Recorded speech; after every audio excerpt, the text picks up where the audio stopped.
Okay, so we're Parshas Hashavua with Rabbi Gurari. If you're watching this on a podcast or YouTube, please subscribe, give us a review wherever you can, and enjoy. This week's Parsha is Parshas Boy, and I'm just going to share with you a couple of insights. One to do with the plague of locusts, and the other to do with the mitzvah of making a calendar, which we call the mitzvah of Kiddush HaChodesh. So I'm going to share the screen and we have a look at the first few psukim of Parshas Boy.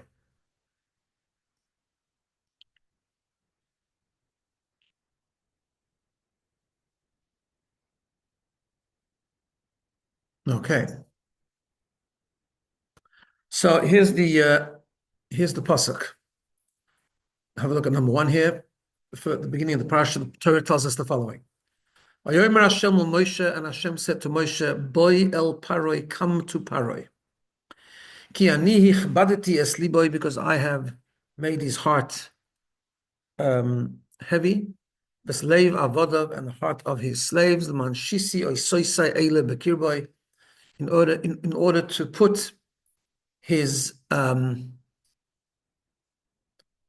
put my signs in his midst. Hi there. Well, the man to supper, in other words, to come to Paro, talk to him. It doesn't say exactly what he's supposed to say to him.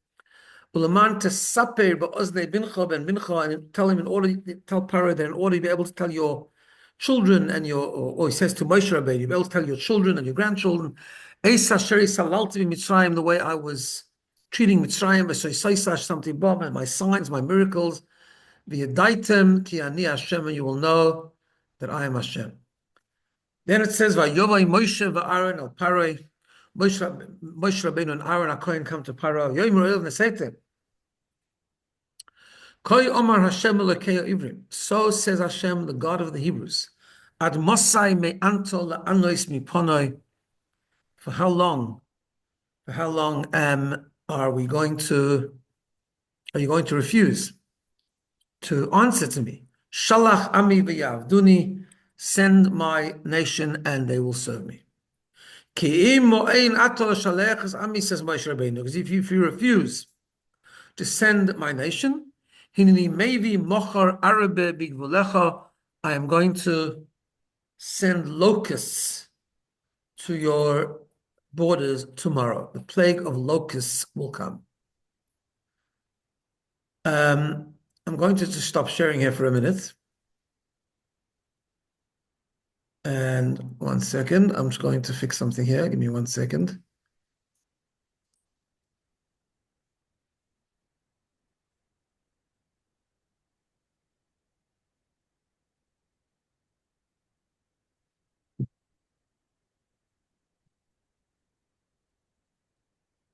Sorry, apologies. Give me 1 second. I'm just gonna.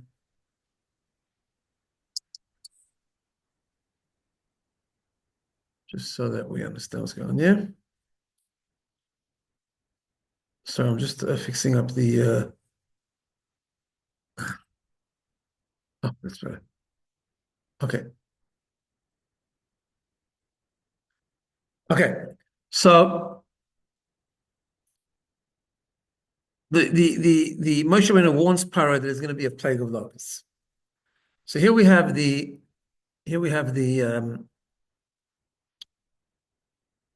question that a lot of Mefarshim ask. Mefarshim ask the following: how come Paro? How come Hashem didn't actually tell Moshe Rabeinu? Normally Hashem says, go to Moshe Rabeinu and tell Aaron, and then this is going to happen, and warn him the frogs are going to come, and the lice is going to come, and so on and so forth. Here we don't find, here we don't find that. Here we find that Hashem says to Paro, Hashem says to Moshe Rabeinu, come to Paro and talk to him. It doesn't say what. In order to be able to tell your children, your grandchildren, all the signs and the miracles that I performed for the Egyptians. And Moshe Rabeinu comes and he warns him about the impending plague of locusts. But how did Moshe Rabeinu know that we're talking about locusts? How do we know that? Incidentally, interesting little thing that people say is that last week's parsha we had the first 7 plagues. This week's parsha we have the last 3 plagues. And of course, that's hinted into the name of the parsha, because It's Parshas Boy, and Boy is 2 and 1, Beis and Aleph, which is the gematria of 3. Okay, that's a remez, it's a hint. But how do we know that it was locusts? I'm just going to share with you two ideas. One is that the Ramban says the following, because Hashem told Moshe Rabeinu, right? Hashem told Moshe Rabeinu that we just learned in the pasuk that tell him that you'll be able to tell this, you'll be able to tell this to your children and your grandchildren about the wondrous things that Hashem did. That expression is found somewhere else. It's found in the book of Yoel in Tanakh. That in Tanakh there was a story, a famous story about a plague of locusts that befell the Jewish people in order to awaken them to do tshuva. And there we find also the expression about telling your children and your grandchildren about the miraculous things that Hashem did. And because it's a similar phrase, and that was the plague of locusts, so Moshe Rabeinu knew that there would also be the plague of locusts. Okay. I'm going to share with you something very interesting that I saw in a sefer called Sorry Alofim. Hashem said, Boy el Pari, come to Pari. So, Boy is Beis and Aleph. Now, we know in Hebrew that the Hebrew letters divide themselves into different categories. For example, you have Aleph, Ches, Hey, I think, and Reish or something, that are called guttural letters. They come from the throat.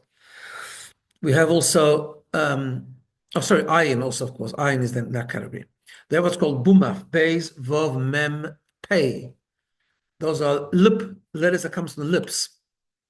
And one of the ways we learn things how to interpret things is that letters are interchangeable. So one of the systems that we use is that when you have categories of letters, groups of letters like guttural letters or lip letters and so on, those letters in that group are interchangeable with each other. So Hashem said to Moshe Rabeinu, Boy el Pare, come to Pare, bring the Beis and the Aleph. Let's see how this works. Pare, pay, is in the same category as Beis. So, in other words, Boy, take the Beis of Boy and put it into Pare instead of the Pei. Then the Ayin of Pare, Ayin, is in the same group as an Aleph. So take the Aleph of Boy and substitute the Ayin for the Aleph. What do you have when you end up doing that? The Reish and the Hey of Pare remain. You've replaced the Pei with a Beis and an Ayin with an Aleph. So you've got Beis, Reish, Ayin, Hey, which if you reorganize the letters is Arbe, locust. So Moshe Rabeinu understood since Hashem didn't tell him what plague to bring. So he says, Boy el Pare, bring the Boy, the Beis and the Aleph to the word Pare, and then you'll have locusts, you'll have Arbe, and that's how he knew how to warn him for the impending plague of the actual locusts. Okay. Now, let's go to something else in the parasha. So we know that in the parasha we have this idea that Hashem gave the first mitzvah was given to the Jewish people, the mitzvah of Kiddush HaChodesh. Kiddush HaChodesh. Now, we know that it's considered such an important mitzvah, right? So much so that we have the famous first Rashi. I'm going to just share the screen again, right? First Rashi, we have a look at number 4 here, right, at the bottom. Rashi says, Omar Rabbi Yitzchak says, this is on the pasuk of Bereshis bara Elakim as Hashemayim v'Sa'aretz. In the beginning, Hashem created the heaven and the earth. That was the beginning of the Torah, the beginning of the history, the beginning of the creation of the world. Says Rashi, Omar Rabbi Yitzchak says, Lahoyot Sarech lahaspil es haTorah. Should not have begun the Torah. The Torah should have started with a pasuk in this week's parasha, which is referring to the month of Nisan. This chodesh, this month will be for you as the beginning of the months, Rosh Chodesh Nisan, and you'll make your months according to this. You'll make the mitzvah of Rosh Chodesh. You'll count the calendar. You'll create the lunar system, and through that you'll be able to do the Yom Tovim and the festivals and so on. Why should that have been the first part? Why should that have been the beginning of the Torah? Shehi mitzvah rishoyna shenitztava bo Yisrael, because it's the first mitzvah that the Yidden were commanded as a nation. Right? That's the first mitzvah. Even though there were mitzvahs before, like Pru Revu, having children, bris, and so on. This is the first mitzvah given to the Bnei Yisrael and Mitzrayim as a nation. Okay, then Rashi says, Matam Pasach Bereshis. Rashi goes on to explain why it started with Bereshis. And of course, there goes the whole explanation that teaches us that Hashem, the world belongs to Hashem, and Hashem gives it to who he wants, and he gave Eretz Yisrael to the Jewish people. And therefore, when people challenge us on the ownership of Eretz Yisrael, we reply and we say Hashem took it from whoever was there, gave it to us. It's a biblical right, it's our God-given gift, and that's why the Torah begins with an emphasis on that topic, and therefore begins with Bereshis. But in this Rashi, we see an amazing thing. First of all, what does it mean? The Torah, why doesn't the Torah start historically? And of course, the reason for that is because the Torah is not really a history book. The Torah is a law of instruction, a law of guidance, a book of guidance. And therefore, the main part of the Torah is mitzvahs. And therefore, since this is the mitzvah, the first mitzvah was given to the Jewish people as a nation, that should have been the beginning of the Torah, were it not for the whole emphasis of Eretz Yisrael and so on. What we do have to understand, however, is why is this mitzvah, was this the first mitzvah given to the Jewish people as a nation? Surely it would be more appropriate to have a mitzvah like Anochi Hashem Elokecha, I'm Hashem your God. I don't know, something else fundamental, Shema Yisrael, whatever the case is. But of course, those are very fundamental concepts, but there's an important lesson on the first mitzvah of how we do mitzvahs in general and how we approach Avodas Hashem, how we approach the service of Hashem. I'm just going to share with you an insight that the Lubavitcher Rebbe brings in a talk. It's a long talk, but it's just one aspect of it. And that's first, we start with the halachic issue. We know that this mitzvah of making the calendar, there's two systems of how to proclaim Rosh Chodesh. We all know that every Jewish month has either 29 or 30 days, and Hashem gave different ways of establishing the calendar. One is which we called Eidei Re'iyah, the witnesses that would come every month in the time of the Beis Hamikdash. They would wait at the end of the month for a witness to come to see if they had seen the new moon, if there was a sighting of the new moon. And if they had, then they would make it Rosh Chodesh on the 30th night. If not, they would wait till the next night. That's one way to do it. So each month by month, they would have to work out when Rosh Chodesh is. The other system is Al Pi HaCheshbon, using a calculation, a rational system that we have today. We have a whole halachas and structure of how we work out when the new moon begins, how we work out a system, a 19-year cycle essentially, and how they would establish and they were able to know exactly when each month will start and stop, and the system works, and that's one way to do the system, and that's how we do it nowadays. Now, we find in the time of the Gemara, in the time of the Beis Hamikdash, even when they would do it with Eidim, with witnesses, but the Beis Din would still work out the whole calculation in order to interrogate the witnesses, in order to see if they're lying or not, in order to see if they really know what they're talking about. So we find that the sages of the Sanhedrin were very well versed in astronomy, in the calculation, so they could understand if the witnesses were telling the truth. If they saw the moon in the south or north on a slant, whatever the case is, they would know if they're telling the truth because they knew exactly how to work it out, how it was going to happen. So they had the cheshbon, and nevertheless, the Torah seems to say that the preferable position of how to make Rosh Chodesh is that there should be two witnesses, and they should just say they saw the moon, and the witnesses accomplished the Rosh Chodesh. And the obvious question is, if they always knew how to calculate when Rosh Chodesh should be, they always understood the astronomy of it and the calculation of it, and they know exactly when Rosh Chodesh should be, why couldn't we have always done it that way? Why do we need a system of calculation, a system of witnesses? Why is that the preferred option? And why do we need both? And if, well, the question is a two-way question. And if they had witnesses, and the Torah tells us that witnesses establish the law, we find this in all other areas of halacha. If witnesses say that someone stole something, or they say this is what happened, or they say they witness a wedding, or whatever the case is, two witnesses accomplish the halachic reality, irrespective if it actually matches what actually happened or not. There's something about the Torah saying the power of two witnesses. So make up your mind. If you need to work out the calculation, you don't need witnesses. If you do need witnesses, you shouldn't be so strict in the calculation because witnesses establish halachic reality. They always do. If we have two witnesses that come and say, obviously after they, the question and all that, they say that A killed B, then they can convict the murderer on that basis. There's always some remote possibility that they're telling a lie. Okay, but the Torah says you do what you can, question them, see if the stories match up. If they do, there's a system of interrogation. If they pass the test, you accept them. Whether it's true or not, you accept them because that's what the Torah tells us to do. So how do these two things go together? Why do we need both? One or the other should be good. And explains the following idea, that actually these two things represent two aspects of serving Hashem.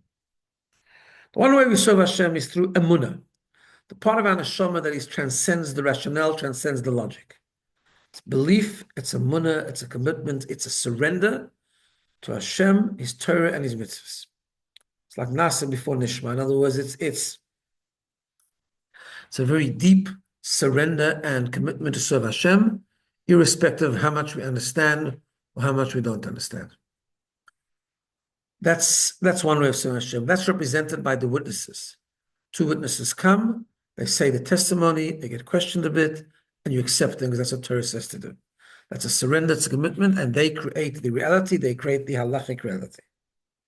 Another way of serving Hashem is to understand, to make a calculation, to really be able to process the information, and you should feel it and understand it and relate to it. The Torah gave the first mitzvah to the Jewish people, the mitzvah of Kiddush HaChodesh, including the components of working out the cheshbon, working out the calculation, and having witnesses, to teach us that is a fundamental way of serving Hashem.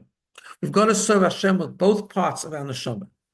One part of the neshama is the emunah. It's called the makif of the neshama, the transcendent part of our neshama, the part that's not part of our rationale, part of the human logic. Our basis of serving Hashem has to be emunah, like the two witnesses. We believe in Hashem, and that's how we do the mitzvahs. However, Hashem also wants that we should serve Him with the cheshbon. We should serve Him with understanding, with logic. We should try and relate. We should try and understand. We should try and enjoy the Torah and the mitzvahs that Hashem has given us, which is represented by the cheshbon, by the calculation. That's not part of the mitzvah. And if you have a calculation and you do the mitzvahs only because you understand that's a lacking in the mitzvahs. Mitzvahs, the foundation of our serving Hashem has to be emunah, has to be faith and commitment and surrender to Hashem. But Hashem also wants to serve Him with our head and our heart, and therefore we have to also understand and also work it out and also relate to it and make it relatable to us. That's why the Torah says Eidim is the preferred one. That's the starting point, emunah, and you also have to make the calculation because that's like understanding and relating to it, which has to come together with the emunah. But the foundation is the emunah, and then also we have to bring that down to relate to it, understand it, and enjoy it, and internalize it. That's why that's the first mitzvah that was given to the Jewish people. That's the foundation of how we serve Hashem. The inclusion of both complete surrender and emunah, and also cheshbon, understanding and relating to it and internalizing it. Have a wonderful week and a good Shabbos.